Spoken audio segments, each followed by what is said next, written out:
I was halfway through my morning coffee when I saw the letter taped to my front door, and somehow I already knew this day was going to turn into a complete disaster.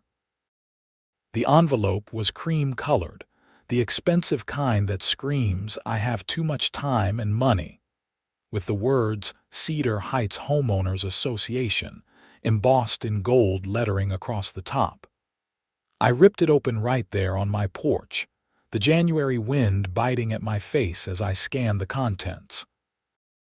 My name, Simon Xavier, was printed at the top in that same pretentious font, followed by what could only be described as the most ridiculous demand I had ever received in my 3 years of living in this neighborhood. "Dear Mr. Xavier," it began, "it has come to the attention of the Cedar Heights HOA board that you have failed to maintain the public sidewalk adjacent to your property at 1247 Maple Drive, Denver, Colorado. Per HOA Regulations Section 4.2.7, all homeowners are responsible for snow removal from public walkways within 24 hours of snowfall cessation.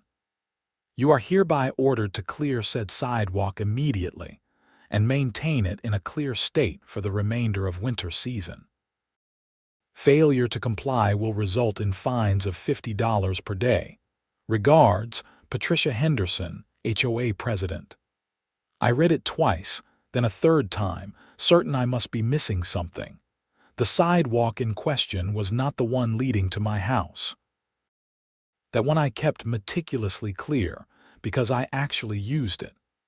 No, Patricia was talking about the section of public sidewalk that ran along the side of my property, the one that bordered the small community park that the HOA had built last year. The same park that I had voted against because it seemed like a waste of money.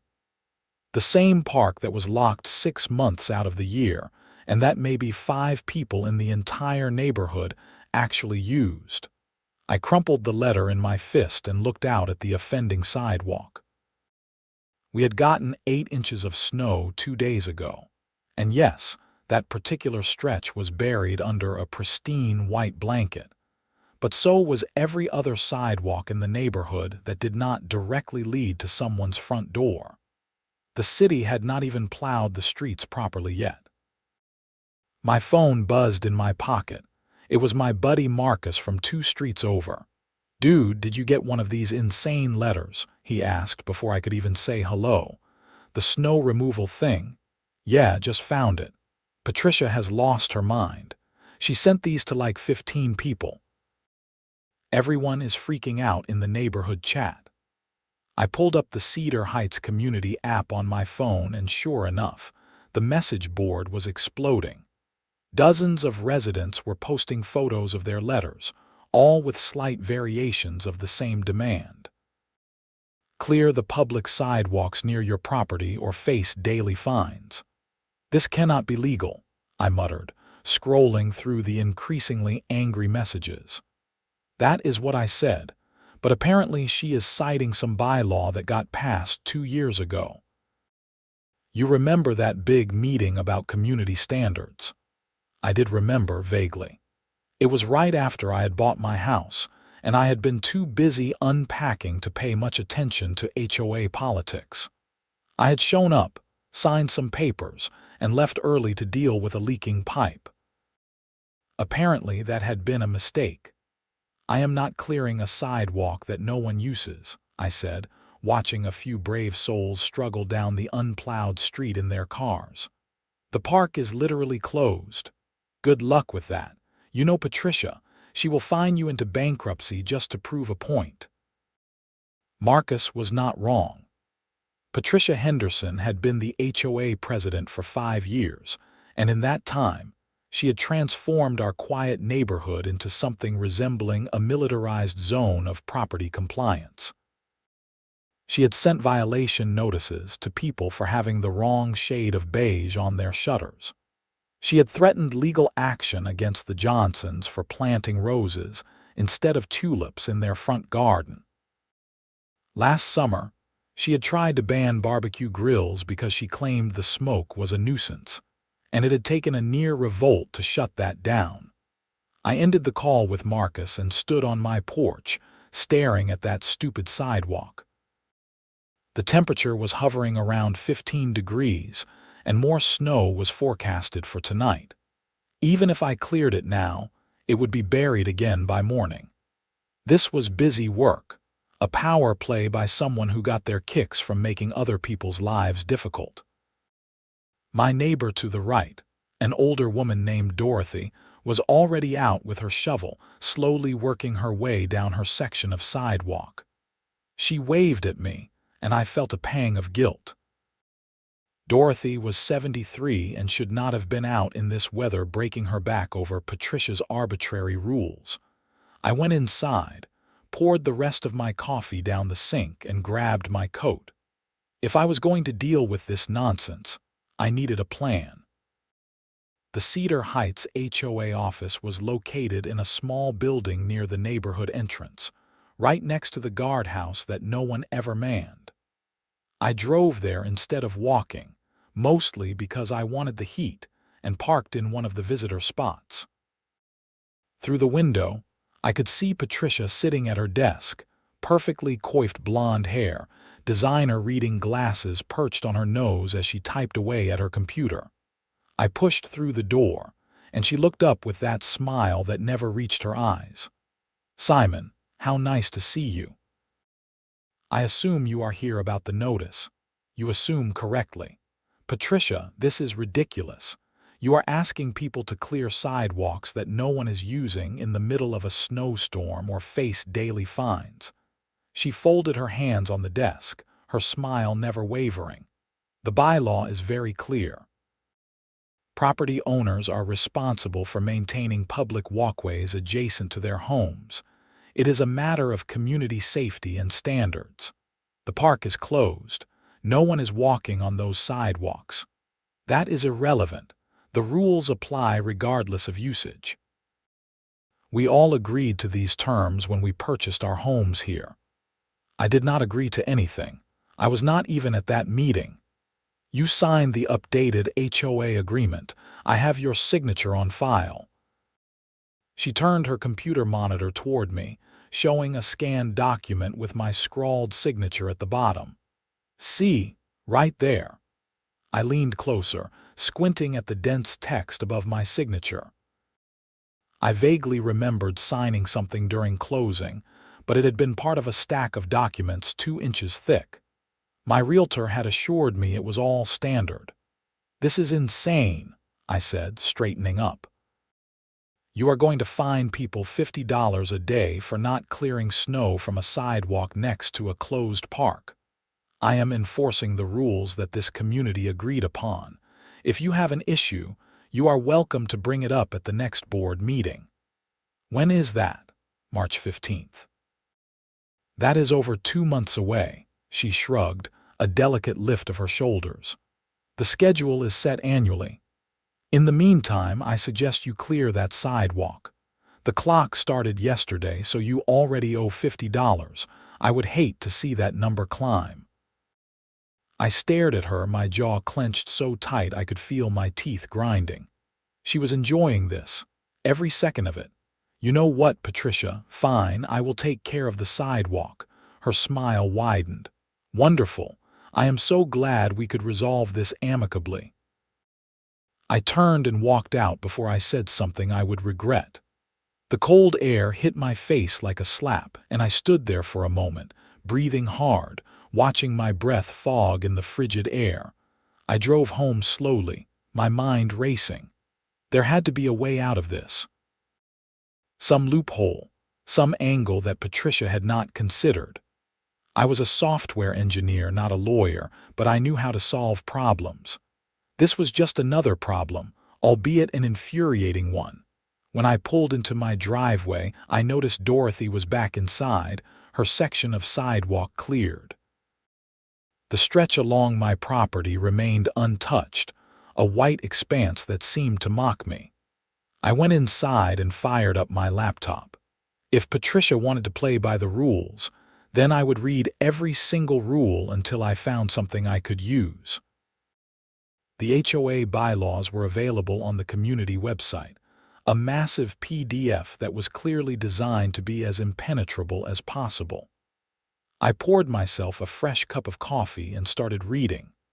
2 hours later, my eyes were burning, and I had consumed half a pot of coffee. The bylaws were a nightmare of legal jargon and cross-references, but I had found something interesting. Section 4.2.7, the one Patricia had cited, did indeed require homeowners to maintain public walkways. But Section 4.2.8 addressed snow removal services.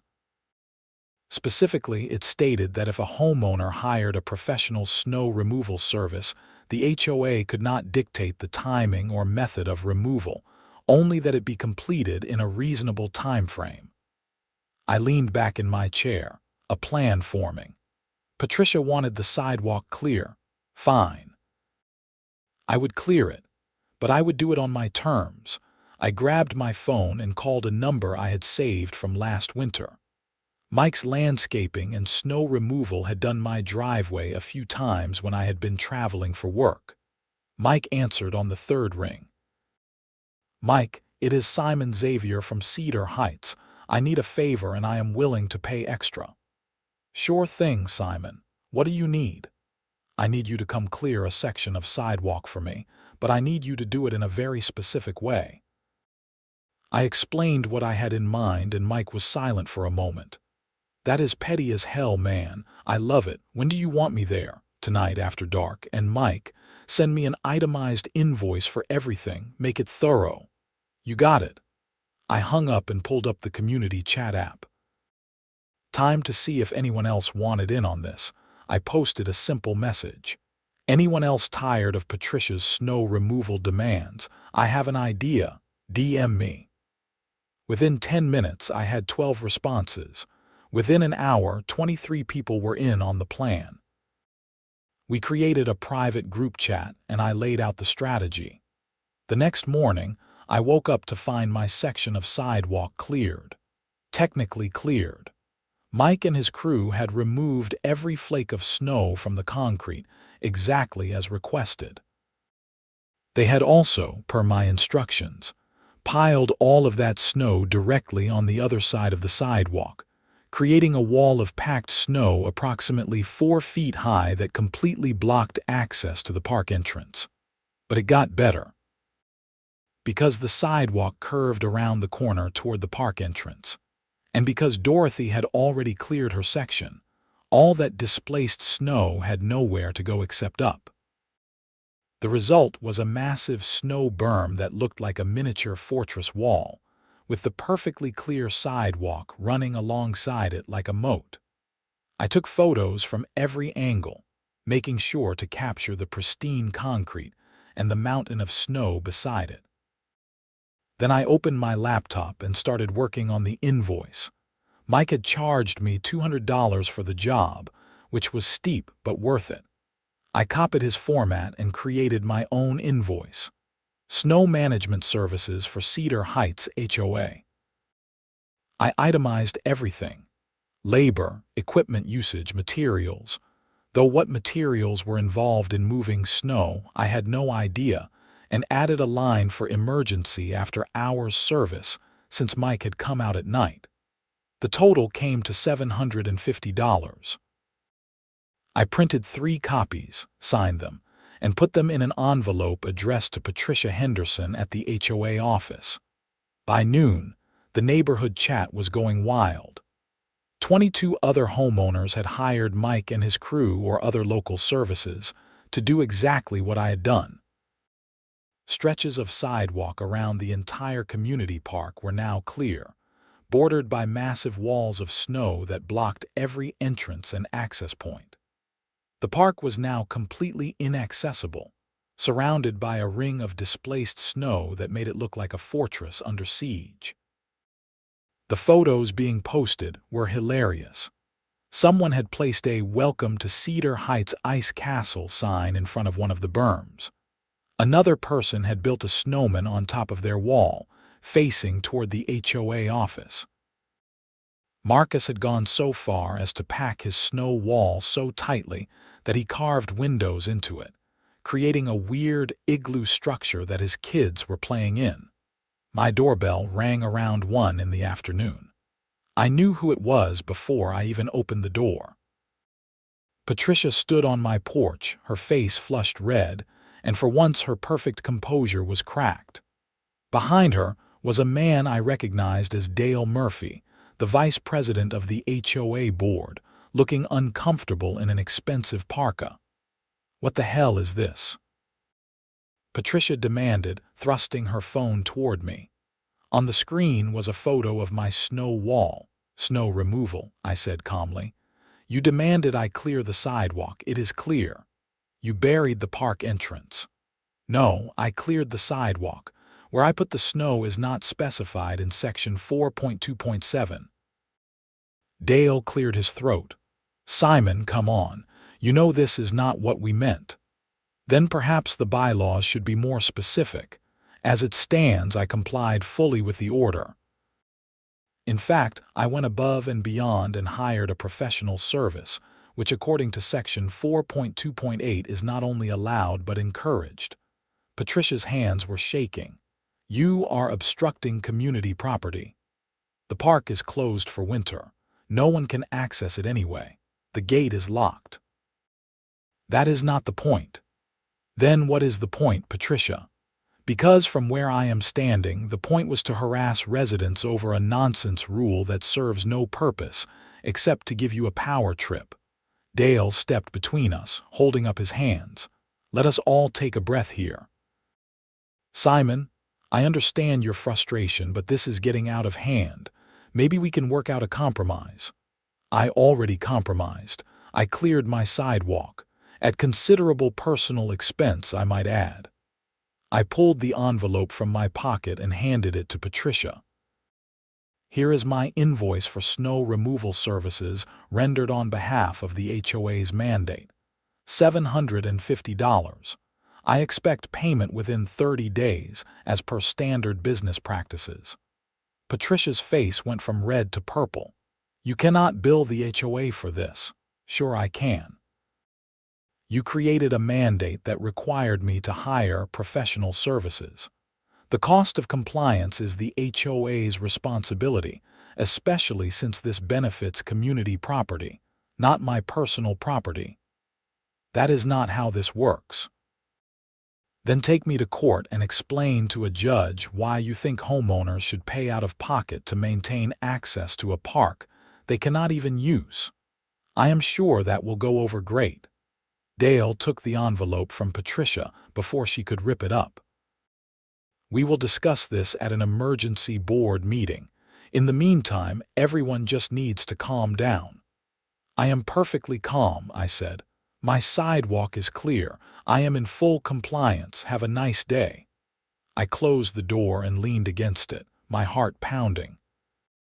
Through the window, I watched Patricia storm back to her car, Dale trailing behind trying to placate her. My phone was buzzing nonstop. The private group chat was exploding with messages.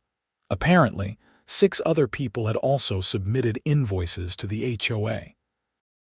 Marcus had charged them $1,000 for emergency snow management services, claiming that his snow wall was actually a protective barrier to prevent park damage from wildlife. Someone else had billed for architectural snow design services. This was spinning out of control, but I could not stop grinning. That evening, I got an email from the HOA board calling an emergency meeting for the following night at the community center. All residents were invited to attend. The subject line read, "Urgent, Snow Removal Policy Discussion." The next evening, the community center was packed. Every chair was filled and people lined the walls. The energy in the room was electric, a mix of anger, amusement, and anticipation. I sat near the middle, Marcus beside me, both of us watching as Patricia and the rest of the board filed in and took their seats at the front table. Patricia looked like she had not slept. Her makeup was heavier than usual, probably trying to cover dark circles, and her smile was nowhere to be seen. Dale sat beside her, along with 3 other board members I barely knew: Helen Crawford, Tom Butler, and Yolanda Singh. Patricia banged a gavel, which seemed unnecessarily dramatic, and called the meeting to order. Thank you all for coming on short notice. As you are aware, we have had some issues with the recent snow removal mandate. It has come to our attention that several residents have engaged in what can only be described as malicious compliance. A murmur of laughter rippled through the crowd. This behavior is unacceptable and violates the spirit of our community standards. The board has decided to impose additional fines on those who deliberately obstructed park access. The room erupted. People were on their feet, shouting questions and objections. Marcus stood up beside me. "You cannot fine people for following your own rules," he yelled over the noise. "Order," Patricia shouted, banging the gavel repeatedly. "Order." It took several minutes for the room to settle. When it did, I raised my hand. "Yes, Simon," Patricia said, her voice dripping with disdain. I stood up. "I would like to know the specific bylaw you are citing that prohibits placing snow adjacent to a cleared sidewalk. It is common sense. Common sense is not a bylaw.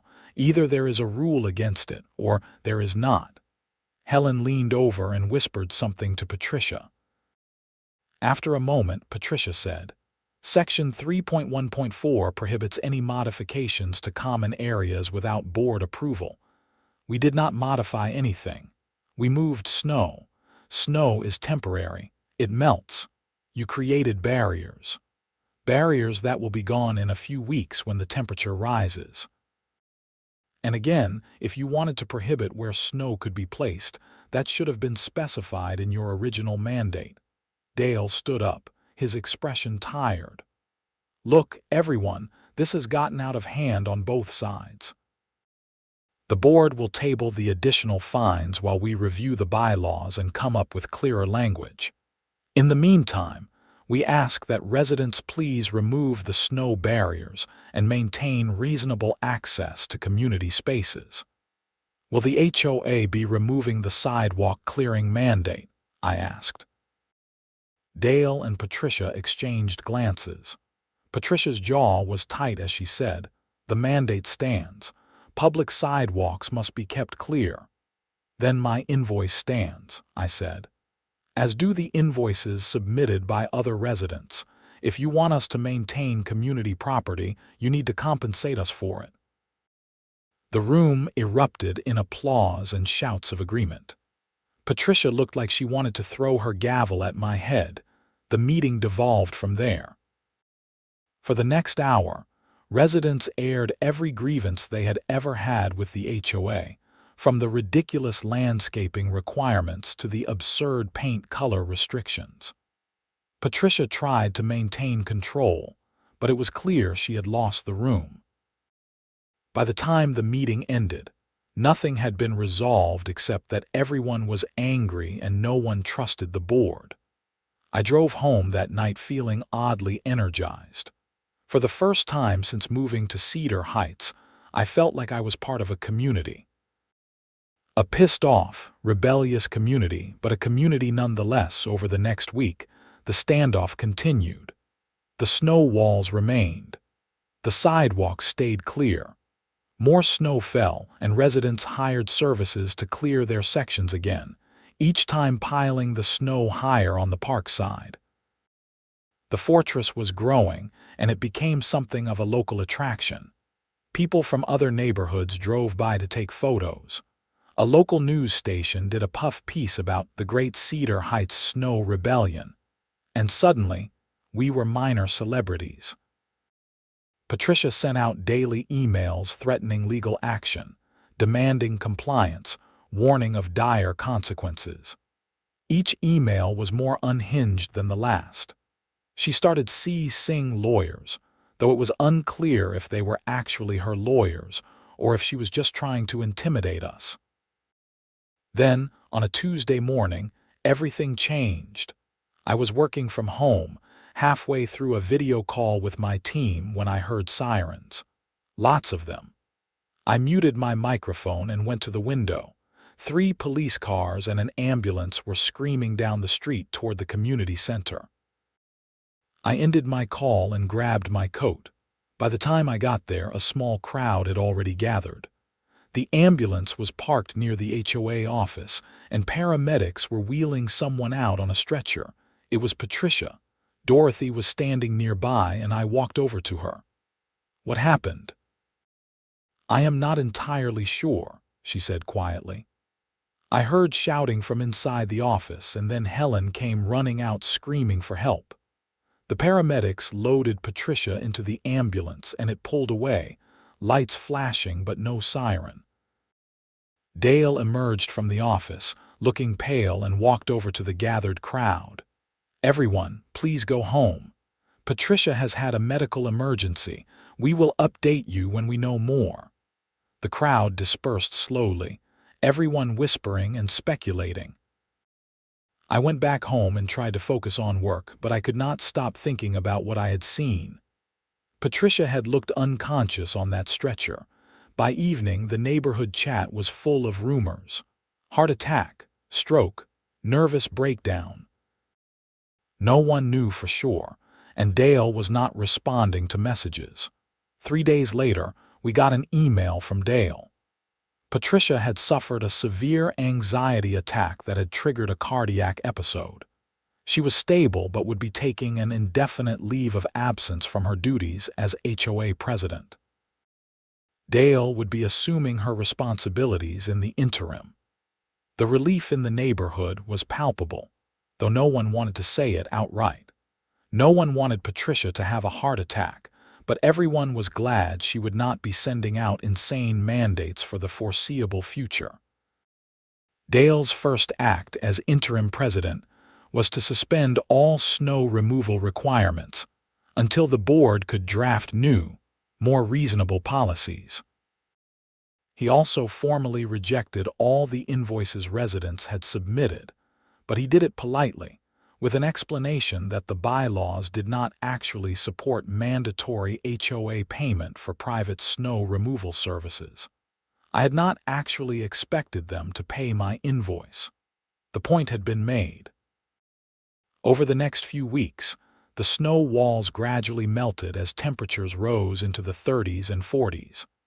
By mid-February, the park was accessible again, and life in Cedar Heights returned to something resembling normal. But the changes Patricia's breakdown had triggered went deeper than just snow removal. Dale called a special election for March, allowing residents to vote on new board members and revisions to the bylaws. The turnout was massive. People who had never bothered with HOA politics showed up to make their voices heard. I ended up running for a board position, mostly because Marcus kept bugging me about it. To my surprise, I won. So did Marcus, and Dorothy, and several others who had been part of the Snow Rebellion. When the new board was seated, we represented a complete overhaul of the old guard. Our first major act was to revise Section 4.2.7. The new language required the HOA to arrange and pay for snow removal services for all public sidewalks and common areas. Individual homeowners were still responsible for their driveways and personal walkways, but community property was the community's responsibility.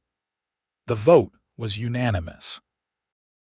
We also implemented term limits for board positions, created a transparent budgeting process, and established a resident feedback system that actually meant something.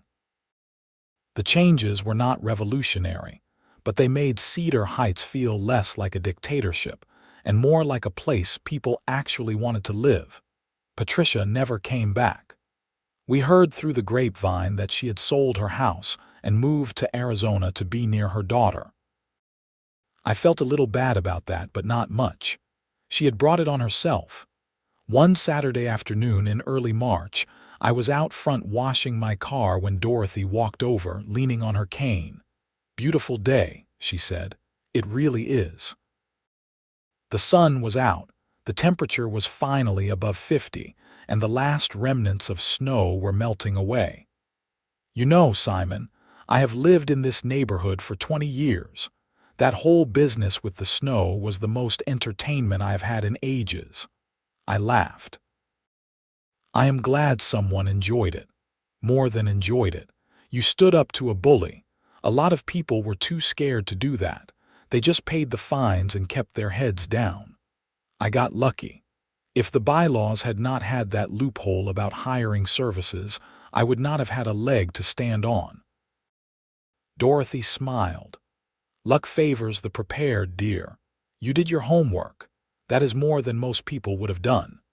She patted my arm and shuffled back to her house, leaving me standing there with a soapy sponge in my hand and a weird sense of pride. The following week, I got a certified letter in the mail. For a moment my stomach dropped, thinking it was some last desperate move from Patricia. But when I opened it, I found something completely unexpected. It was from the City of Denver's Office of Neighborhood Services. Apparently, someone had filed a formal complaint about the HOA's snow removal mandate, and the city had investigated. The letter informed me that the HOA bylaw requiring residents to clear public sidewalks was actually in violation of city ordinance, which clearly stated that municipalities, not property owners, were responsible for public right-of-way maintenance. The letter went on to say that the city was ordering the Cedar Heights HOA to cease enforcement of Section 4.2.7 in its original form and to issue refunds for any fines collected under that bylaw. I called Dale immediately. "Did you see the letter from the city?" he groaned. "Yeah, I just got off the phone with our lawyer. Apparently, Patricia never bothered to check if her bylaw was actually legal. We have to refund about $12,000 in fines." $12,000? How many people did she fine? 43 residents over the course of 2 winters. Most people just paid because they did not want the hassle. I felt my anger rising again. That is extortion. Technically, it is breach of fiduciary duty and possibly fraud, according to our lawyer. The HOA could be sued. Will anyone actually sue? Who knows? Right now, I am just trying to get everyone their money back and make sure we do not end up in legal hot water. This is a nightmare. I hung up feeling vindicated but also exhausted. All of this over some snow. The refunds were issued by the end of March. Several residents who had paid fines did file complaints with the state, and there was talk of a class action lawsuit, but eventually, people decided it was not worth pursuing. The money was returned, the bylaws were fixed, and everyone just wanted to move on. Spring arrived in full force by April. The grass turned green, flowers bloomed, and the park that had been at the center of all the drama was finally open and accessible. Kids played on the new playground equipment, families had picnics, and the whole neighborhood seemed lighter. I was grilling burgers in my backyard one Saturday when Marcus climbed over the fence, beer in hand. "Dude, you have to see this," he said, pulling out his phone. He showed me a post on a local Reddit thread titled HOA Horror Stories. Someone had written up the entire saga of the Cedar Heights Snow Rebellion, complete with photos of the snow walls and screenshots of Patricia's increasingly frantic emails. It had thousands of upvotes and comments from people sharing their own nightmare HOA experiences. "We are famous," Marcus said, grinning. "We are infamous," I corrected. "There is a difference. Potato, potato. The point is, we won. Patricia is gone, the bylaws are fixed, and we got a great story out of it." He was not wrong. As much as the whole experience had been frustrating and stressful, there was something satisfying about standing up to someone who had abused their authority and actually winning. That summer was one of the best I had ever had in Cedar Heights. The new board organized community events that people actually wanted to attend. We had movie nights in the park, a 4th of July barbecue, and a neighborhood yard sale that raised money for local charities. It felt like a real community for the first time. One evening in late July, I was sitting on my porch with a cold beer, watching the sunset when an unfamiliar car pulled up in front of my house. A woman in her 40s stepped out, looking around uncertainly. "Can I help you?" I asked. "Are you Simon Xavier?" "I am." She walked up to my porch, extending her hand. "I am Jennifer Patterson. I just bought a house 2 streets over. I heard you were the person to talk to about the HOA. I shook her hand, amused. "I am on the board if that is what you mean." "I heard about what happened last winter, the snow thing." My realtor told me the whole story, and I just wanted to say thank you.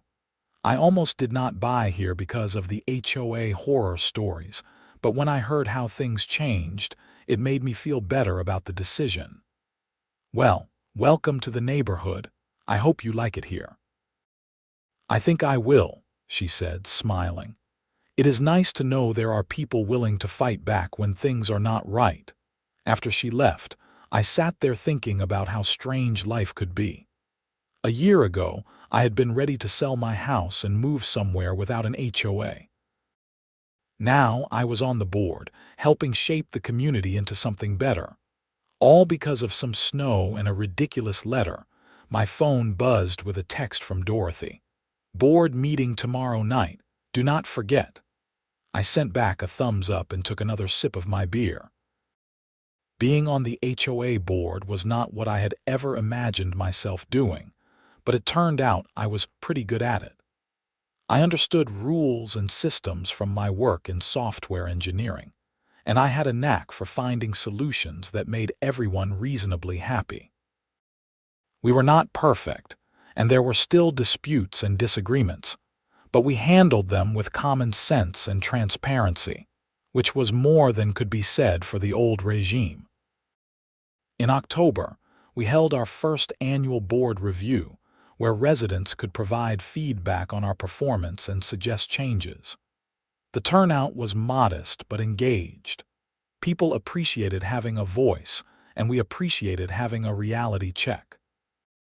One resident, an older man named Frank, stood up during the open forum section and said, "I just want to thank the new board for actually listening.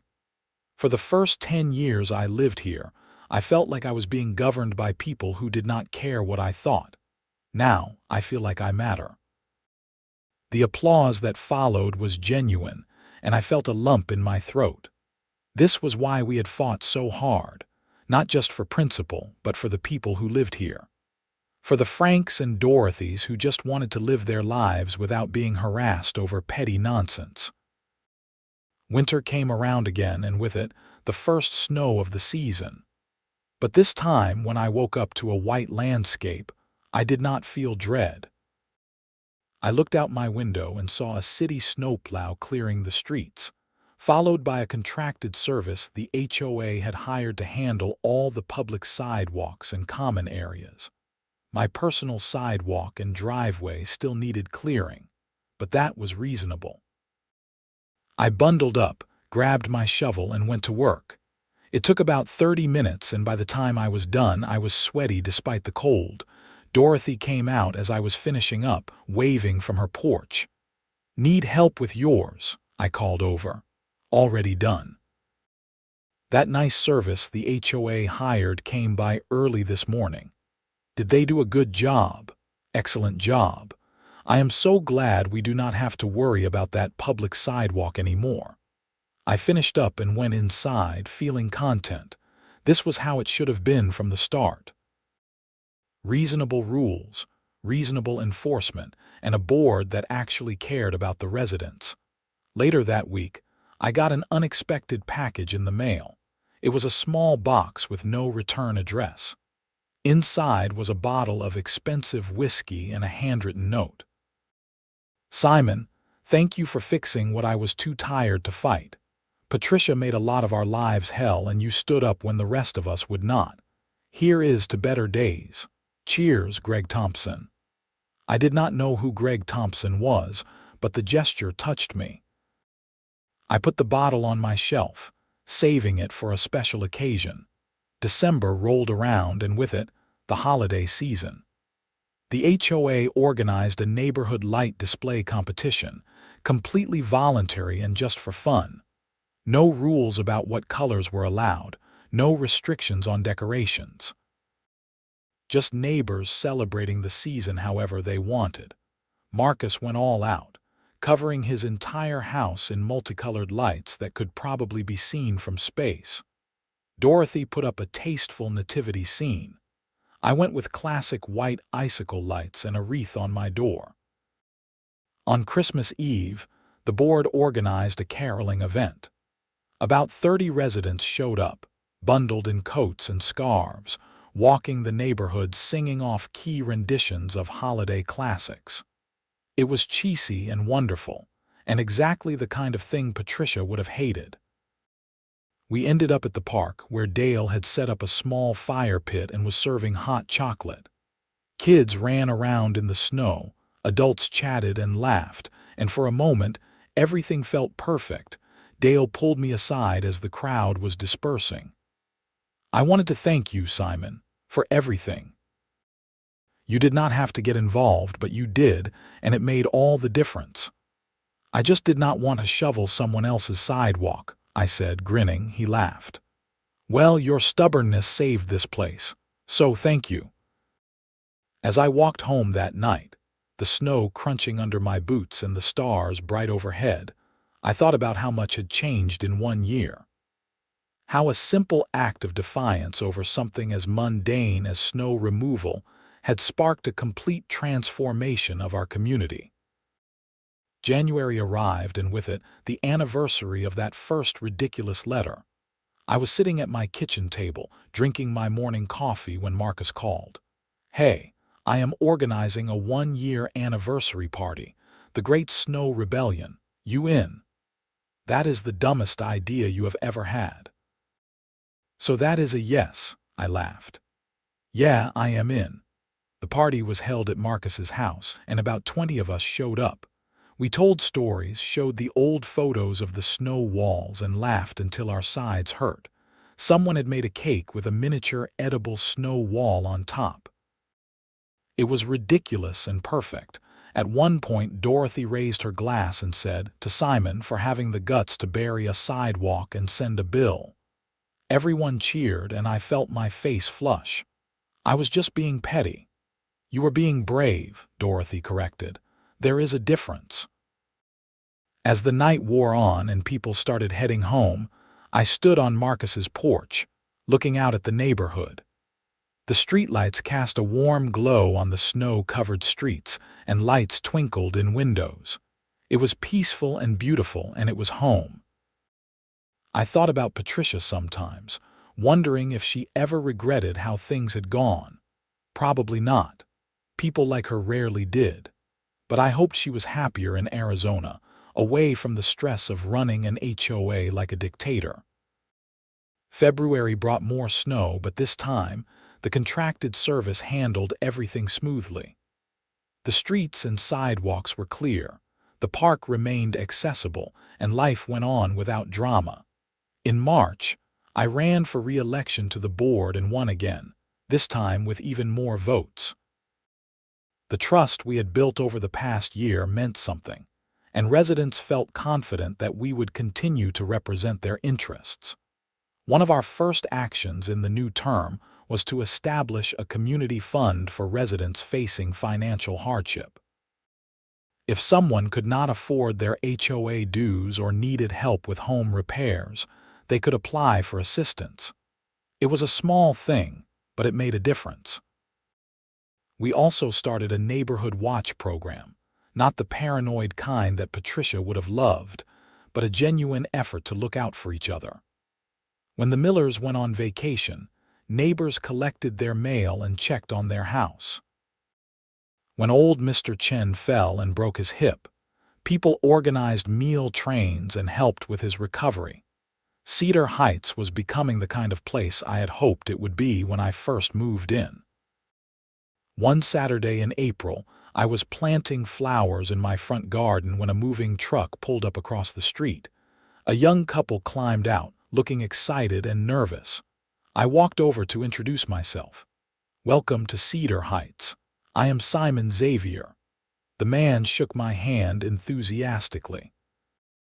"Thanks, I am Kevin and this is my wife, Sarah. We just bought the place. If you need anything, let me know. I am on the HOA board so I can help with any questions." Sarah's eyes widened. "Oh, we heard about the HOA here, the snow thing. That was legendary," I laughed. "It was something. But things are much better now. We try to be reasonable." "That is good to hear. Our last place had an HOA that fined us for having a basketball hoop in the driveway." "Yeah, we do not do that here anymore. Welcome to the neighborhood. I think you will like it." Over the following months, I watched Kevin and Sarah settle in, just as I watched other new families move in and become part of the community. Each one brought their own energy and ideas, and the neighborhood continued to evolve. By summer, we had added community garden plots behind the park, started a tool sharing program so neighbors could borrow equipment instead of everyone buying their own, and organized monthly social events that actually brought people together. The HOA that Patricia had ruled with an iron fist was gone, replaced by something collaborative and positive. It was not perfect. We still had disputes over noise complaints and disagreements about budget priorities, but we handled them like adults, with discussion and compromise. In late August, I got an email from a journalist who wanted to do a story about community-led HOA reform. Apparently, our story had spread beyond Reddit and local news, and now a national publication was interested. I agreed to an interview, and a week later, a reporter named Lisa showed up at my house with a photographer. We talked for over an hour about what had happened, why it mattered, and what advice I would give to others dealing with tyrannical HOAs. "The key is to know the rules," I told her. "These boards rely on people not reading the bylaws, not asking questions. Once you understand the system, you can work within it to change it. And if enough people band together, you can create real change." The article came out in October, and suddenly, I was getting emails and messages from people all over the country dealing with similar situations. I tried to respond to as many as I could, offering advice and encouragement. One message stuck with me. It was from a woman in Florida whose HOA was trying to force her to remove solar panels from her roof. She had read the article and wanted to know how to fight back. I spent an hour on the phone with her, walking through her HOA bylaws and helping her find the loopholes in state laws that protected her right to install solar panels. A month later, she emailed to say she had won her case, and the HOA had backed down.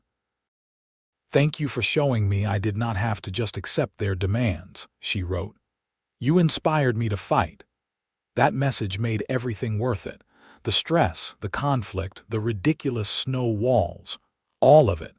As fall turned to winter again, I found myself looking forward to the snow.